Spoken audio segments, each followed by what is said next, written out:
There were the artistic type where, you could tell they were like putting a lot of creativity into the PCB.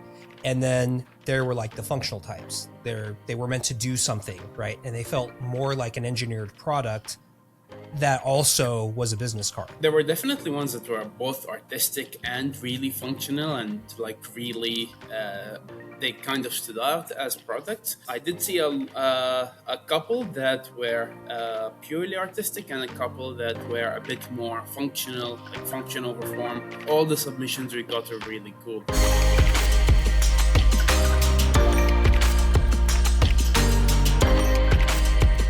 Hello, everyone. Welcome to a very special episode of the Altium Academy channel. I am joined today by Anas Malas. He is an engineer at TII, and he is the one that handed off the business card to me at PCB West this year. It was a very cool USB-C business card. We went ahead and did a review of it on the channel, and I'm very happy to be joined by Anas today to review the submissions for our business card PCB contest. As you, of course, all know, I am Zach Peterson. I'm your host, and we're going to go ahead and review all of these submissions. And today we're going to pick the winner, and it is up to Anas to pick the winner today. Anas, how are you doing? I'm doing fine. Hey, great to be here. You handed off the business card to me while I was at PCB West, and you kind of gave me that eureka moment. I realized, hey, we had never done anything with business cards, but I feel like every time I go to a conference, I get at least one. So I had the bright idea to set up the business card contest for the channel, and we got some pretty cool submissions. So we're going to go through and review those today. What we did is we split up the submissions into me reviewing half of them and you reviewing half of them. We're going to do you review your best three. I'm going to review my best three, and we'll go ahead and pick a winner. So before we jump in, we'll have you do yours first. But before we jump in, what were your impressions of some of the designs that you received?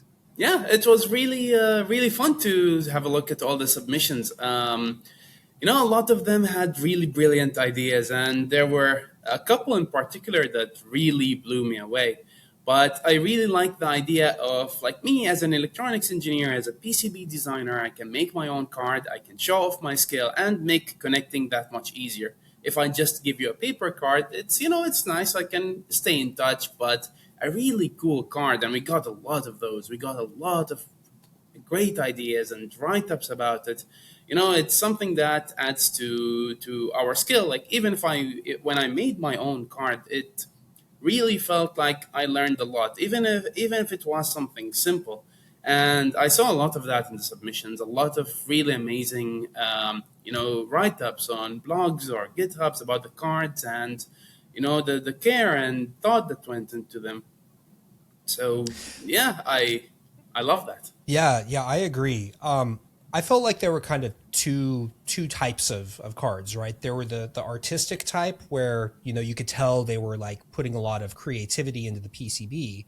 And then there were like the functional types. They were meant to do something, right? And they felt more like an engineered product that also was a business card. What were your impressions? Would you agree? I mean, there were definitely ones that were both artistic and really functional and like really, they kind of stood out as products. But yes, I did see a couple that were purely artistic and a couple that were a bit more functional, like function over form. But I mean, all the submissions we got are really cool. So there's that. Well, you're going to go first with your three favorites. So I'm going to let you go ahead and jump right in and get right into the first one.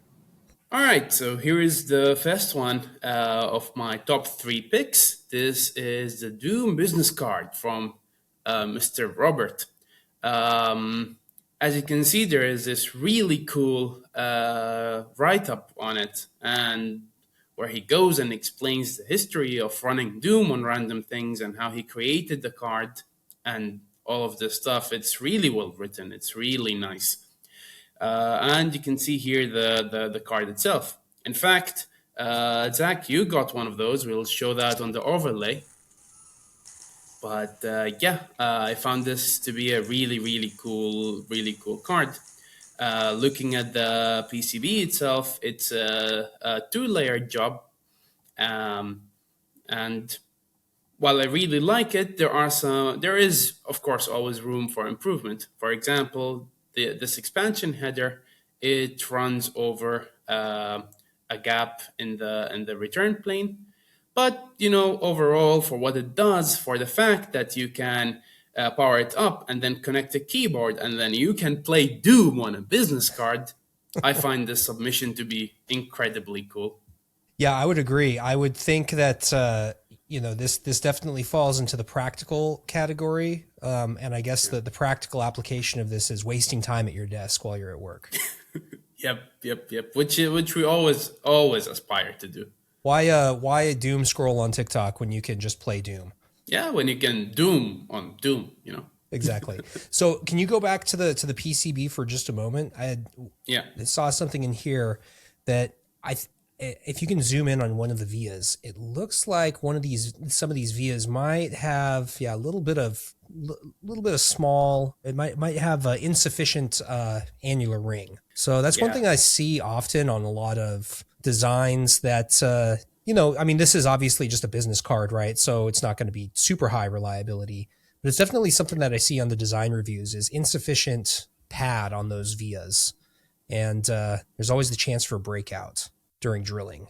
Yeah, so here we have a 0.35 millimeter hole and a 0.6 millimeter pad. And yeah, it could be a little bigger. That would be a bit better. Yeah, other than that though, I mean, for kind of what it is, I think it's pretty cool. So yeah, I definitely will be trying to spend some time playing Doom on this in between recording videos for sure. Okay, so this is the first one. Do you have the schematics for this as well? Here's the full schematic of that card. Yeah. And this is running on Raspberry Pi 2040. Okay, very cool. Yeah, this is definitely a hobbyist's dream, in my opinion. And he's made a little stamp version that he said he would send the files for if anyone wants that. He didn't share the business card because you can just remove the name and put your own. But if you want to play with this design, I think you can have a look at the write up where he has outlined some of that. Well, to anyone that's interested, we'll go ahead and put a link to the write up in the description of this video, and then folks can go ahead and check it out. Okay, then, and then my second favorite. This one I really like because of how minimalistic it is. It serves a really nice function, which is that it tells you how loud it is and whether you will need hearing protection because of how loud the music that Corey here is making for us. It's a very simple design. I like how thin it is. The thickest thing is this USB-C port. And there is nothing on the back, which I definitely like. So you just have a little microphone and it goes to a microcontroller, which does need programming. And I would have thought it would have been a good opportunity to program that via the USB-C if we had a beefier one. But as is, you can just program it with the test points and you have a very cool dB meter business card. I really like how simple this one is. Yeah, it's really nice for being simple. And I give kudos to Corey because from the full range of, design review requests that we get on the channel, very rarely do we get an audio board submission. Yeah. So nice to see an audio board for once. And another thing that I really appreciate is the back, like layer 2 it's a 2-layer card, which is nice. And the layer 2 is just a full ground plane. So like signal integrity wise and EMI wise, this card is really, really well done. And we can look at the schematic. It's pretty simple, pretty nice. You have some amplifiers, you have the microcontroller itself, and yeah, that's about it. Okay, ATtiny84. Did Corey provide the firmware for this? No, unfortunately, we do not have the firmware. No firmware. Okay, that's okay. Someone can have fun programming it and turning it into a decibel meter, or I guess any other sort of flashing LED. But still, really cool design. I like the artwork on the front. And yeah, low profile like a business card should be. Could use a edge mount USB-C port, but that would make it even thinner. Yeah, that's what you did, right? You had an edge That is mount. what I did. Yeah. Yeah, would have been superior on this one for sure. I guess let's go to the third one that you thought was the best. So this one was sent in by Simon Bowald, and you're on his GitHub page now. So go ahead and give us the rundown. This is definitely one of my favorites. I really like this one. It's an ECG, one-leaded ECG business card, where you can just slot in a little battery here and a little piezo, element or speaker, and then by touching both pads, it will send via piezo, via ultrasound. It will send a signal to your phone, which you can just scan this QR code. It will take you to a website that will decode that ultrasound into your ECG.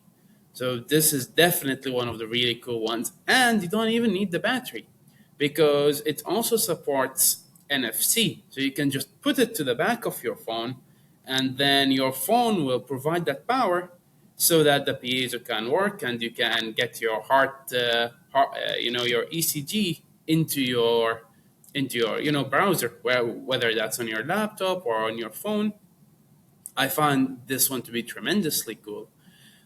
You can find his contact information either from the QR code, or I assume, because I don't have one to test, that you can also just tap the NFC to get the contact info. Oh, I find that so cool. It's a very nice and thin business card. If I open the 3D viewer, we can see that like the thickest part of it is definitely just the connectors, which is crazy. And the card itself is the PCB is 0.8 millimeters, as far as I remember. So I find this one so cool. Yeah, I also see a BGA on there, which I don't think any of the other submissions even used a BGA. So we're getting a little more on the smaller form factor components. And the design looks really well done. We've got VIA in pad. I don't see the same kind of drill issues that we saw in one of the earlier ones. So yeah, this one looks really nice. The one thing that, to be honest, I'm not too sure about is that because this is a two-layer design and the NFC antenna is literally the middle of the circuit, there is no place to put a ground plane. So some of these signals, they are a bit far away from ground. But other than that, this design is amazing. I really like this design. And the fact that you just flex the PCB itself to put in the battery, to put in the piezo element is nice.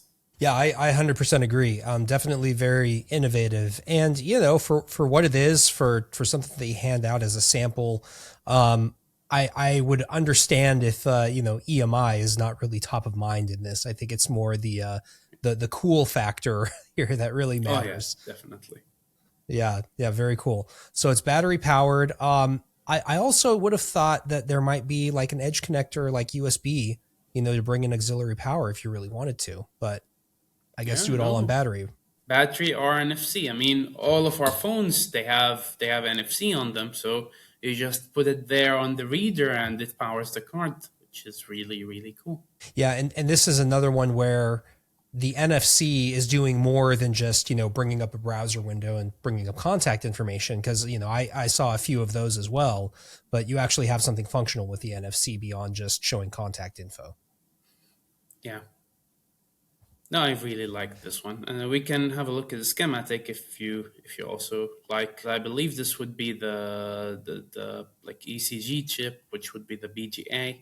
And then you have, I guess here's the NFC chip, probably, and just a voltage regulator. Yeah, pretty simple design, but very cool product for what it is. So sometimes the least complex thing is actually the most capable.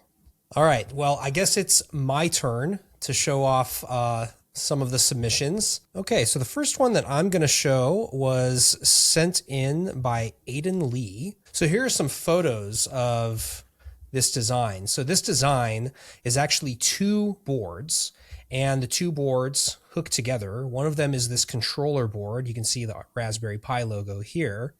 And then the other board that hooks onto this is an LED array. And the thing that was really interesting to me was the fact that there was a little bit of embedded engineering that went into this, because this LED array flashes at 60 FPS. And to do that, some overclocking on I squared C was required to get it up to 1 megahertz clock.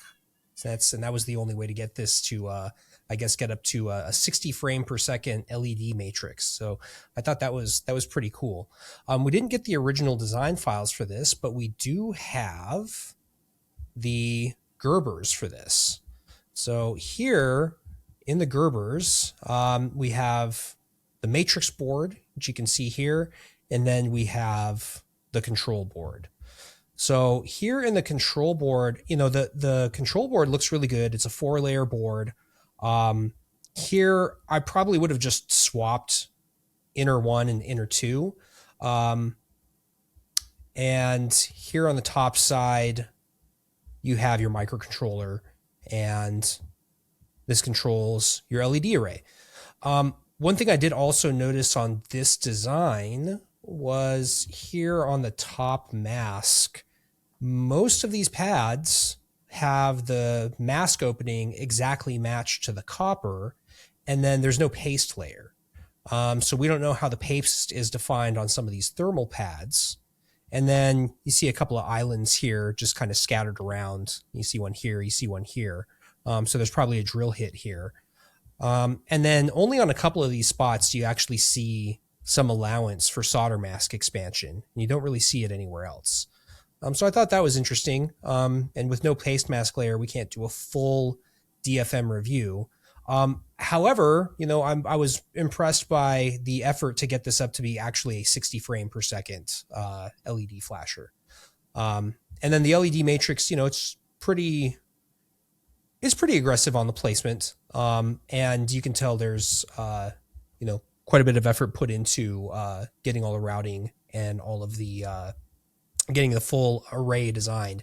You can see here how it's kind of gridded out across the X and Y directions for all of these different input signals. So yeah, I think great job by Aiden Lee mapping all this out, doing the firmware, getting this thing running at 60 frames per second. So very cool design in my opinion. Cool. And what does it do? Is it a game or? No, I mean, it's an LED flasher, so you can just flash a message, any message you want. Okay, cool. And how do you get the message up there? So I guess you have to do it through the programming, right? Yeah, okay. Apply power, nice. Starts to flash it. Pretty cool. There are 2 buttons, so I guess you can maybe program like some sort of game on it or something. Yeah, there's a couple of buttons here. So yeah, you could program something into here with these two buttons, I suppose. Oh yeah, and that's a joystick. So it says card console. So yeah, I think it's like a mini Game Boy or something. Not as cool as Doom, but yeah, definitely. Maybe you could do Doom on this. Let's maybe Aiden will jump in the comments on the video and let us know. Yeah, we can match up Aiden and Robert and see what comes up. Okay, the next one that I wanted to look at. This one is a USB business card sent in by Chase Thieler. And this business card is a USB hub. So this was really on the practical side as far as I was concerned. Having the ability to expand out your laptop to more USB ports, if you're like me, I've got like 5 things plugged in at any given time. So sometimes I need a couple extra, and this falls right in line with that. So let's go ahead and put this in 3D. We can see what this looks like. So it's a little tall because it's using USB A's, and then I guess that justifies the use of these caps here. These caps are as tall as the USB A's, but you could get it thinner with the USB C, but still pretty cool. And then, flip it over. It's pretty flat on the back side, just some capacitors, and then you've got the graphics. And the only thing I was a little disappointed by was no QR code or anything to scan to then find out, who is this Chase Thieler guy.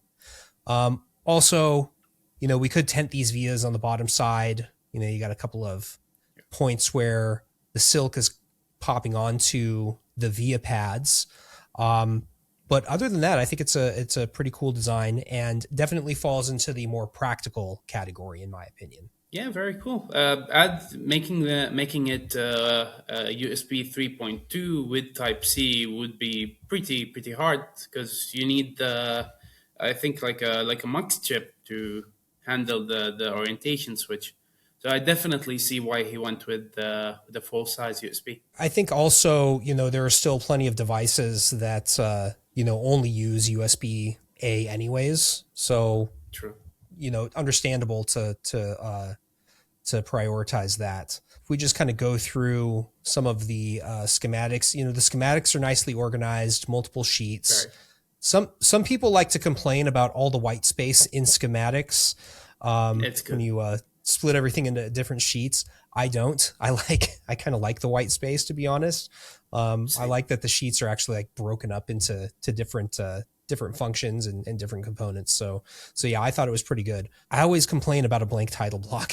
That's just a personal thing. Even if it's a personal project, I always cringe a little bit at a blank title block. But that's just me. I definitely see why someone would spend more effort elsewhere. But yeah, it would be nice to complete all the small details. Yeah, well, and to be fair, it is not a product that you do for a client. So I can understand not completing some of the small details. But you know what? Regardless, it's a cool looking design.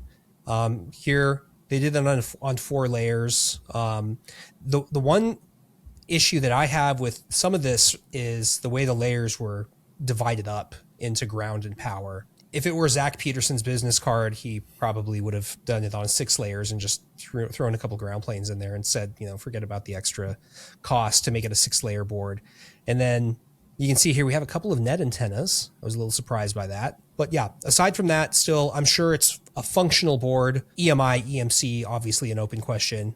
50% of designs are EMC failure anyways, so forget about that. One thing that, like on the more, let's say, aesthetic side that I would have really liked to see is some rounded corners. I'm not really a fan of really sharp PCB edges, and, especially if it's something that I'm supposed to handle. Yeah, that's just a nitpick. I would agree with you. And some of the other submissions that I looked at, I saw a lot of rounded corners. And I think you're right. Yeah, that's especially with a PCB.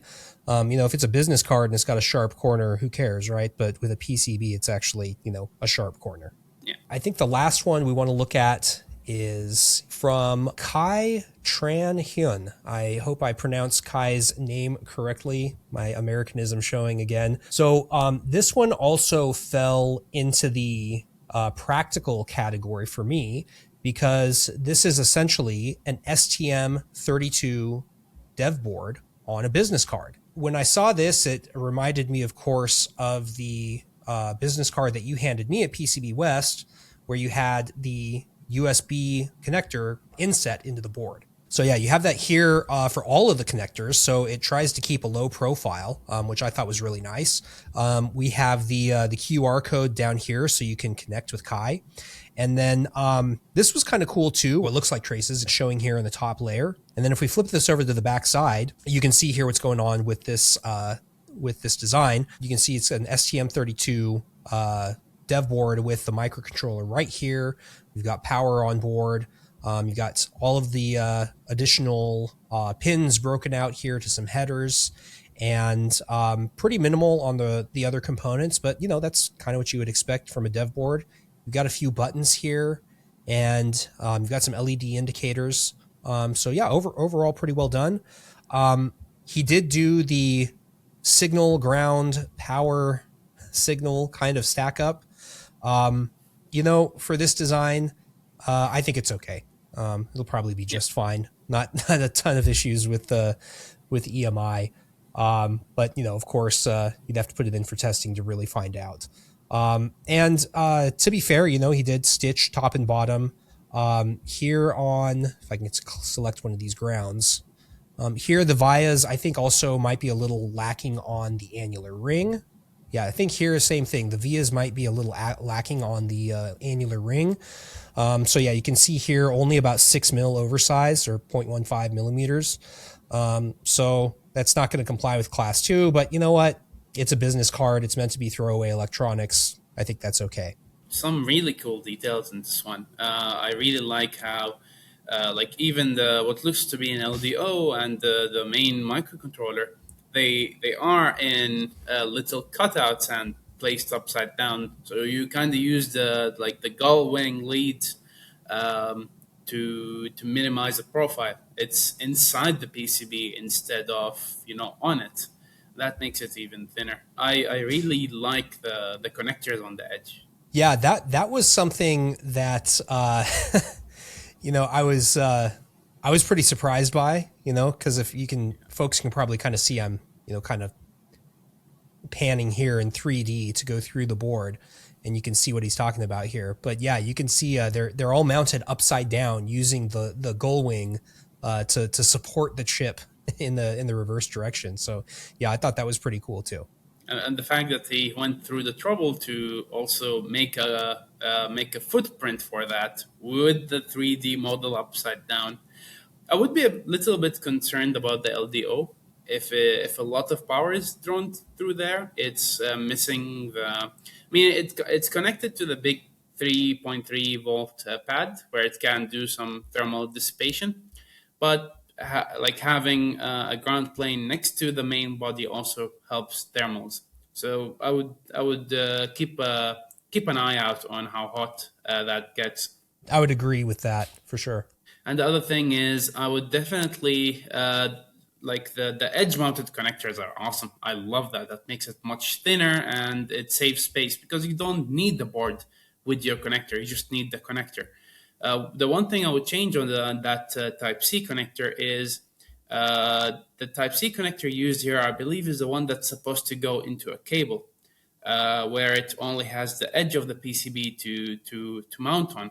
But there are some mid-mount ones for PCBs where it also has some, like pads up front, so it can solder to the PCB, and you don't have a lever effect there where it can break off. But that's a very minor nitpick, to be honest. Yeah, so this is my third favorite one. Obviously, there were a lot of really great submissions, but I like the three that you chose, especially some of the. Yeah, I had a similar one with the LED array. So we had some similar themes here with NFC as well, and then low profile. We had some similar themes. So yeah, I thought a lot of these were really great. So before we have you announce a winner, there is one thing I want to do, which is an honorable mention, and this honorable mention comes from Jan Fink.